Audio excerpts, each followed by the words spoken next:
It's a world financial market, so when America is acting irresponsibly, the rest of the world feels it. So I think that there is reason to be concerned. I don't think we're going to have a depression. Will America go into recession later this year? I think the probability, my view, is it's slightly better than 50-50. Not known for exactly mincing your words, you said under George Bush that everything had gone upside down. In fact, the economy, you said, has gone to shit, which I'm sure is a technical term. Yes, it's a complicated economic term taught in economic schools, but yes, but right now in your country, which I saw recently described as richistan, the richest 1% of Americans control something like 20% of the national income. Are Americans bothered by the fact that 37 million of their own people are living in poverty, and the rest of the world looks at them as being unjust as a result of that? Well, Americans have a great tolerance for inequality because so many Americans think that one day they are going to be rich.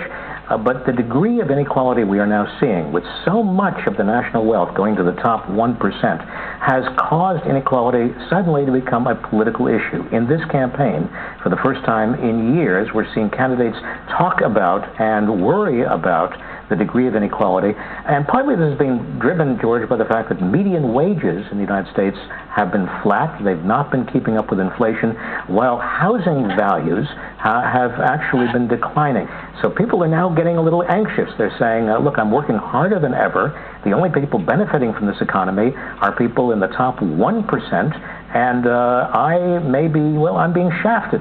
That is the stuff that drives American politics, and we're seeing now inequality back on the political agenda. Professor, if our own Prime Minister John Howard is re-elected and he found himself, say, early in 2009 dealing with a Democrat in the White House, whether it was Hillary Clinton or Barack Obama, how do you think he'd go?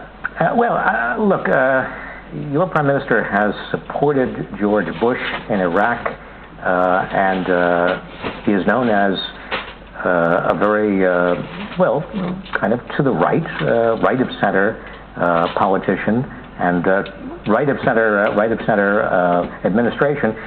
America, which has been drifting to the right for 25 years, is now beginning to drift back to the left.